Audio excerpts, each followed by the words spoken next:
His new movie, Escape from Minnesota. Ask him about it. Starring Harrison Ford with one leg. I don't think that's how it went. Hello. Well, we are looking for Scott Taylor, a man who has survived Minneapolis for days. Days in Minneapolis. How'd that go? It was certainly worth money. Is that going to be one of the... The great thing about being semi-retired is that there is occasional situations where you don't have anything to do the next day. So you had nowhere to be, is that what you're telling me? Nowhere to be. So when Delta started asking for volunteers because they'd overbooked all their flights, Sally and I just kept taking the money. Oh, now we find out the truth. It isn't so much about the drama of not getting out of there. You took some free money. No, there was no drama at all. It was just ka-ching, ka-ching, ka-ching. You were on the Dave Bastel plan. Three times, $3,000. What? Oh, so 24 hours worth of work of hanging around hotels and going to the Mall of America and. So you could have got out of there, but each time you took the grand. Yeah. Oh, that's well played. Okay, this changes the story. No, this is good. This makes the story better. It completely changes the story. As they like to say, it changes the narrative. People are big on saying that now. The narrative. Changing the narrative, yeah, right. So not so much. You and CNN. Not so much panic, more cheapness. Oh God, it was. Trump's America is wonderful. It's all about grifting, right? Well, there you go. So you made it out, and so Dave and I are talking, and we're thinking that this thing comes back to tied 2 games apiece. Well, we're certainly hoping. Yeah. I mean, but it's not a long shot. I mean, that third on this. Ka-ching, ka-ching, ka-ching. That third period, they were all over them. Third period. Yeah, and they were all over them most of the second period too. They were all over them. The second that Paul Maurice gave them that tongue lashing during the TV timeout. Yes. Every now and again, you got to yell at somebody, right? Well, that's what I've learned. And and Maurice finally stopped being Mr. Stoic, everything's fine, Paul Maurice, and actually yelled at somebody who makes a ton of money, and they seem to respond. I don't think you can do that every day at every TV timeout, but if you pick your spot, I think you're okay. And they were a pretty dominant team from, I think, the 10-minute mark of the second period. So if they come out and do the same thing again, I think they'll be okay. But Vegas is a team that can score. I mean, people look at Vegas and go, how did they get so good? Well, Jonathan Marchessault had 30 goals last year. Mm-hmm. It wasn't like he was a bad player. Eric Holla was maybe the fastest guy on the Wild. Alec Tuck had nothing but future in Minnesota. I mean, there's a lot of good players there. Can Marc-Andre Fleury play as well as he did this last game? Because I'm almost thinking, great game, great year for Fleury, but he can't possibly go back-to-back like that, can he? Yeah. Goalies get confident. I have had an NHL executive very highly placed once tell me we call it the Stanley Cup playoffs because we can't call it goalie. Well, and here's the other thing. And the reality is that if you look at the history of the Conn Smythe Trophy, most of the winners have been goalies. Yeah. Dave went over his numbers the other day. He went over Marc-Andre Fleury's numbers, what he's achieved, the hardware he's won, including the number of Stanley Cups, just what the number of wins. Yeah, 400 career wins, etc. And we're looking at it, and I'm saying, well, if you're just one of these people that argue about getting to the Hall of Fame by the numbers, by those metrics, then he should be in the Hall of Fame someday. No? Of course he should. Yes. Yeah. Based on the numbers alone. You can say whatever you want to say. If you're a hockey expert and you think he's not a great goaltender, blah, blah, blah, and you can say, well, he played on all those great Pittsburgh teams. But he also played on an expansion team, and he's taken them to the Western Conference Final, and if they win tonight, there's a very, very good chance they'll be in the Stanley Cup Final. I mean, if they win tonight, you pretty much say, can Winnipeg win 3 straight? Probably not. Mm-hmm. I mean, he could basically take that team, carry that team after Game 3, carry them right to the Stanley Cup Final, and who saw that coming?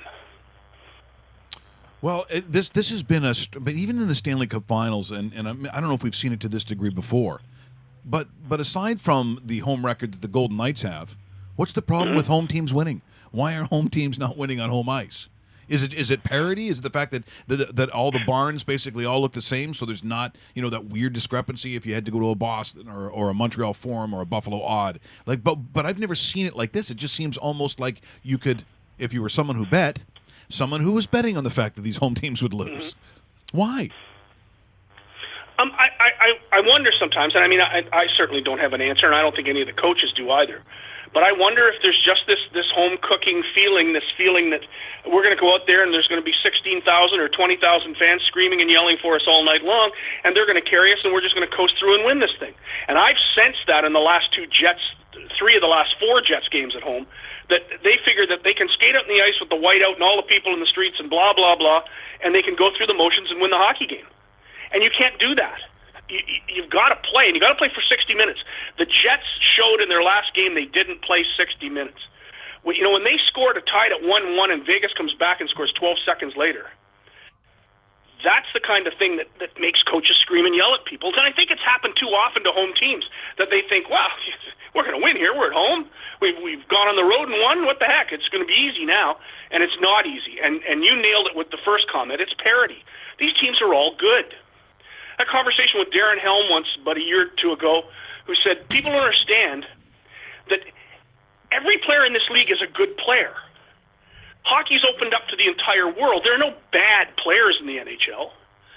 Everybody's going to get a job, and the salary cap has changed everything. You've got to be able to play or you don't get work. And nobody comes to training camp anymore after working at the golf club all summer and drinking a few beers and then coming to camp to get in shape. I mean, these guys are working out 12 months of the year. These players can all play. And you look at guys in the American Hockey League, there's a lot of good players in the AHL that can't even get a sniff of the NHL. And basically that's how you created the Las Vegas Golden Knights. A whole bunch of guys who couldn't get ice time on their teams but should have had ice time. And bang, they're in Vegas, and Vegas is winning. It's a hard game. It's hard every shift. It's certainly hard every period. And if you don't play your best, you won't have a job. Scott, my main problem right now with the Winnipeg Jets, we talk about the turnovers that resulted in goals. That's fine. That's going to happen. That's got to cut. I love what the Scheifele line is doing. I love what Adam Lowry and his job is doing as a fourth line, that fourth line that's played very well, but there is no secondary scoring and there's no secondary help. How do they generate something with lines 2 and 3 that has been very good throughout the season, but really haven't showed up in this round of the playoffs so far? I think he's got to switch the lines up. And we were talking about that the other night. Brandon Tanev, who I love Brandon Tanev, yep. Especially when you're ahead. When you're ahead in the game, he comes out there and forechecks and skates and stirs things up and gets people going and hits a few guys, even though he's not going to hit you very hard, he can still hit you. And the reality is that he makes things happen when you're ahead. When you're behind, he's not going to score for you, and you got to score. So in the last game, they have Matthew Perreault, who's the same type of player, not kind of as wild and fearless as Tanev is, but he's a real good forechecker and he has an ability to score. So in the last game you're losing, and Perreault plays less ice time than Tanev does. I'm not sure that's the answer to the problem. Yeah. I really think that they've got to put guys together who can make something happen in the offensive zone. And at some point in time, Perreault's got to get more ice time than 14 minutes. I just think that and Paul Maurice knows this better than I do, so I'm just sitting here trying to make something up for radio, TV/media. But I think that the problem is that they've got to get people moved around. I think the other problem is there's something wrong with Patrick Laine. Yes. Yeah, I think there's got to be. He looks hurt. Yeah. Coaches all talk about being strong on your stick. So a player like Wheeler, for instance, or Scheifele, they get whacked and hacked and smacked, and they still hold on to the puck. You just have to give Laine a little check, and the puck's gone. Which is not the way he played during the year. Exactly. Which is it's not right. the way he looked. And here's another interesting thing to Scott. As I tend to always respect the coaching fraternity, and I look at the four guys that are in there now with Trotz and Gallant, Cooper, and Paul Maurice. They all have a very different way in which they've actually got to where they are now. There's a different perspective from each of those coaches. Generally, in sports, you find as you get closer to a final that there's a similarity in the way in which the guys handle their teams. But I look at these four. All four coming from four very different places, four different perspectives. I think that's kind of cool, and one of the reasons why I really enjoy the National Hockey League. Oh, absolutely. And the way their teams play, I think they'd all like to play the same way. And the one thing they all talk about, and every one of them talks about it this way, is how our team looks. Like every team kind of, to the coach, maybe not to the fans, maybe not to us in the media, but to the coach, a team has not just an identity, but a way it looks on the ice that the coach knows that his team's playing well. And they all bring that up. It's very interesting. That's where coaching's come with all of the... You and I remember, I don't know whether you go back far enough, David, because you're just a young buck. But Richards and I remember when coaches were guys who came out of the league and they showed up behind the bench and they patted everybody on the head and said, go play. Basically changed lines. And then in the 70s and 80s, everything started to change with all the coaching clinics. And Dave King and these guys changed hockey coaching from opening and closing the gate to systems and video. Roger Nielsen was the first guy big on video. And the game changed. So all these coaches have all gone to the clinics. They've all grown up in coaching. They've all given their clinics. We now have coaching certification right through all of Canada, and the United States is doing the same thing with USA Hockey in a different sort of way, but the same kind of concept. You have to be a professional coach, and despite the fact they've all come from different places, despite the fact they're all kind of different guys, the reality is the stuff that they do and the things that they look for are all the stuff they've learned throughout A, careers, and B, doing all the work they do off the rink. Well, I think it changed. And it really has changed the game. It changed in 1972, Scott. 72 changed the world and the way in which hockey was played. I believe that totally, that what the Russians brought, we had never seen before. You talk about, what the kind of shape that they were supposed to be in.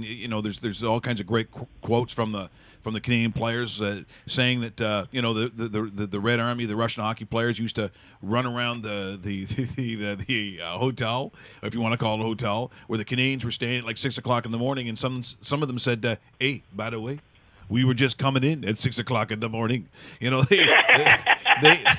They Von Cornway saying, "I don't think we were in the shape we were supposed to be in."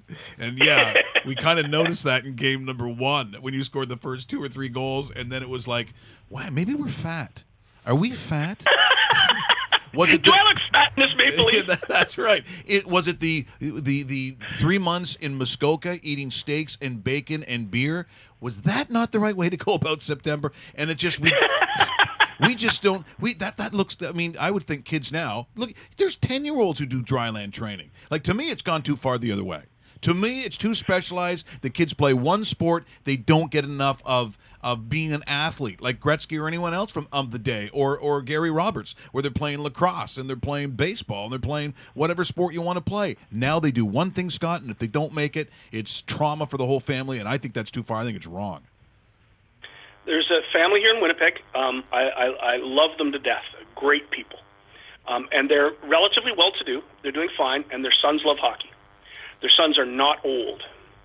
They have both been remarkably successful in terms of kids that are 14 and 15. They have 4 personal coaches. Oh, God. They have a skating coach, a strength and conditioning coach, a coach that basically just coaches them on dry land and running and skating, a full-time like skating coach, and then they have a mentor. Oh. Now, they've been remarkably successful because mom and dad had the dough to do that.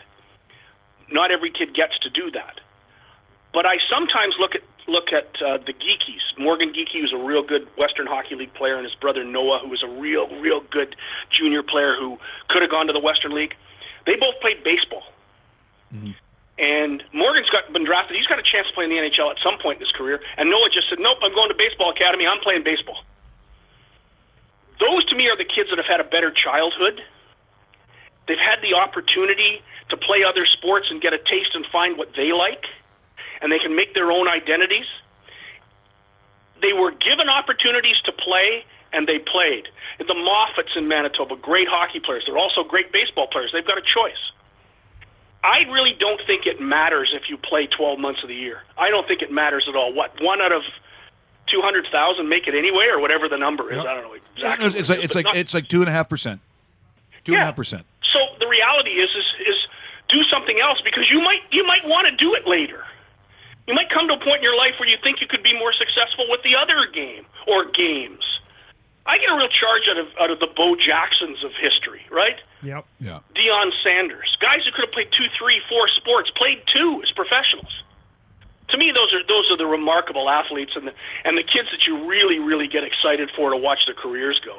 And there's still lots of Canadian kids who are good golfers. There's a ton of hockey players out in the West that are really good golfers. Scotty, we're going to run short on time. I want to get this in, though. Okay. We just played a clip of, was it 2011 when Buck Pierce was in Hamilton and got cranked by an offensive line who apparently didn't like him. And that's the difference between the Bombers then and the Bombers now. The Bombers will win the Grey Cup because the offensive line is the best in the CFL. There you go. Bye. Yeah. Have a great long that. weekend, sir. That is fantastic. Guys, have fun. All right, see you, Scotty. That is Scott Taylor. There you wanted an answer. He gave you an answer. I wasn't expecting that compact. What? Did we just become best friends? Yep.